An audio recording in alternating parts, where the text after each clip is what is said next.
I'm going to begin with you, who says, you've just admitted that you falsified your balance because you inputted figures to enable you to balance. She says, yes. You say, do you know that's a criminal offence? She says, no, I didn't. And then there's a summary. It says that you stated the accounts had possibly been falsified from either November or March. You produced some sheets and asked her to state who had written the figures on the sheets. She said that some were hers and some were her colleagues and some were just her colleagues. You asked if she had any time off. She said she had 2 days off in June. Her colleague was away in May. And then it says that you discussed the last sheets starting 27th of September, and she confirmed it was her writing. You asked her to explain what the figures are. She stated the figures were what was in the safe, in the roller, cash and the tills. She also stated that they were wrong and not worth the paper it was written on.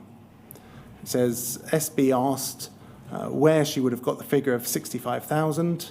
She said it would have been from the balance from the computer. And then it stops summarising and goes into the actual words spoken. It says, would you like to tell me what happened to the money? She says, I don't know where the money is, I've told you. And you say, you've told me a pack of lies. She says, no, I haven't told you a pack of lies, because I haven't stolen a penny. Again, concentrating on words used in an interview, pack of lies, sounds somewhat like language you might see in a 1970s television detective show.